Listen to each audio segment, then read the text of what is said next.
How to think on your feet. So many of us would rather prepare and have everything work out beautifully. That's simply not realistic, as much as wouldn't it be great if it were? But what we've got to do is be equipped with what to do in those situations where maybe we don't know what to do. And the power of thinking on your feet is critical. So I have a few tips for you today, and I am reminded first, starting off with an example of two framing questions that have helped me tremendously in my career. I actually learned at a marriage conference. This was put on by my friends Doug and Val Richardson. They talked about the power of situations where you're stuck, you don't know what to do. And I'm talking about literally being in that situation. You're in front of the person and they say something that throws you, or something unexpected happens and you go, oh my gosh, I don't know what to do here. Think of these two framing questions as your guide in any situation that might be awkward, uncomfortable, or where there's a potential conflict, or you're simply not sure what to do. The first question is, what's needed here? What's needed here? The second is, what's required of me? What's required of me? If we can have those two questions at the ready, we'll have a lot more power in that conversation. So thinking first about, well, what's needed here? So let's say that I'm in a conflict with someone, or let's just say somebody interjects in a meeting and you're kind of annoyed because you were talking and they interjected. Interrupted, interjected, it depends how we would define that, but they threw off your train of thought. That's one of those that's hard to be mentally agile because it happens so quickly.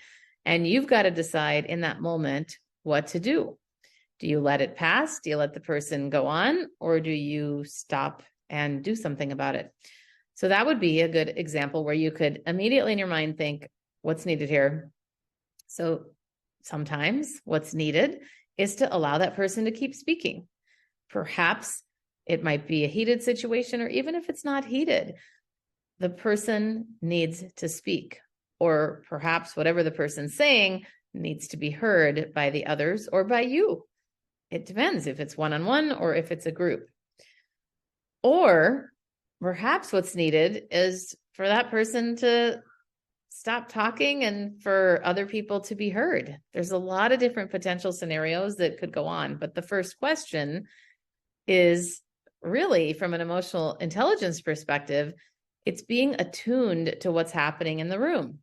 Asking that what's needed here can get you there, at least get you closer. And if you get closer, then you're able to make a more intentional decision about what to do or what not to do. So again, the first question is what's needed here. The second question is what's required of me. And when I say what's required of me, I simply mean what would be the action that would be best for you to take. In the case of someone interjecting, is it best for you to say something adding back to the conversation, or saying, hey, I want to finish what I was saying, and then you can go ahead and say what you want to say? Or who knows? There's lots of possibilities here. But the point of those two questions helps to keep you grounded and know, okay, let's make some decisions here, rather than getting unraveled or letting the whole situation just consume you in a way that you feel out of control. So those two questions will help you to stay in control. The next is an example of a client of mine that I thought was absolutely brilliant, what we created together. She was telling me how she tends to overreact and immediately start speaking when someone says something. She was head of a large organization. And in board meetings, sometimes she would respond too quickly and not like the way she came across. She would come across as if she was reacting. And when I say reacting, it was not a positive reaction. So what we came up with is a mantra. I said, well, what do you think would work for you? And I said, how about if we come up with something that you could have at the ready? Again, we've got to have a strategy for these things. And we came up with her saying in her head before she spoke, stop, pause, breathe. And when she stopped, paused, and then breathed, that would give her enough chance to decide if she should say something. But it at least gave her that time to really think. And I say really think because a couple of seconds isn't a lot of time to think, but it is usually enough. That's the thing that astounds me. Sometimes we feel like we need all this time to think about what we're going to say. And of course, we want to be well prepared. But in a case where we can't be, and we are in those moments, and we know ourselves well enough to know, like in her case, she knew that she had a tendency to interject, and in a way that she didn't like. She spoke too fast, and then people would respond in a way that wasn't favorable. And that was because of the way that she was doing it. So that was incredibly helpful for her. Stop, pause, breathe. And I'd recommend that for you as well. Maybe it's simply breathe. It doesn't have to be the three, but that really worked for her. The other thing to get better at thinking on your feet is to take an improv course. It is so helpful. I can remember in improv taking those courses because, first of all, as somebody who was taught to want to say the right thing and do the right thing all the time, it was very hard to unlearn that. But improv is such a great way to know that you are going to be fully accepted for who you are, no matter what you say. And the number one rule in improv is just say yes. And if we can come to the table with that philosophy, maybe not saying yes all the time, because I recognize that we also talk a lot about saying no and having good boundaries, and that no is a complete sentence. But there are times when we are practicing this thinking on your feet concept. We've got to be able to say things with freedom so that we don't feel like we're going to be judged. Too many of us have grown up with that feeling. I know that well, that if it's not perfect, then it's not good enough. And then that really means that you're not good enough. We've got to be thinking about the importance of this being almost like a laboratory. I often tell that to my clients. Think about this as a laboratory. We're experimenting. We're trying out new things. And another thing, if you aren't immediately going to run out and go do an improv class, but you still want to learn how to think on your feet, another thing that you can do is you can do this with yourself, even better with a friend, but you can partner with somebody and have them drill you, throw questions your way, and then record it. See how you do with some of the questions. Can you jump right in? And then also, do you notice that when you take that pause to think for a moment, that it might feel like forever when you're doing it, but when you're actually in person, or excuse me, when you're actually doing it, it doesn't feel that long. And you only really know that if you record yourself. So this can be a way to do it. Now, you might also think, well, how if I do that, then I'm technically preparing. But the practice, the recording, and then the most important, watch it back, is absolutely critical. That will make such a huge difference. So we've got to keep that in mind. We've got to make sure that we are doing that so we have more self-awareness. And if you've got somebody that can drill you, and by the way, I'm available for that. I do that with my clients. If you're interested in that, please reach out. But the value of having an objective person in the mix with you is incredibly helpful. The other thing with thinking on your feet is to, number one, remember to be present. It's so easy to get fixated on yourself when you're not sure what to say or what to do. And if we can be present with the situation, and that's why I come back to where I started with what's needed here and what's required of me, that can make a huge difference. And that being present is a good reminder to think about what to do in the moment when somebody throws you off. Number one, acknowledge what they've said and show empathy, and be kind. That's really important. So let's say somebody asks you a tough question. And by the way, this is also in my book. I'm even referencing that now. What did I say in there? That was really good.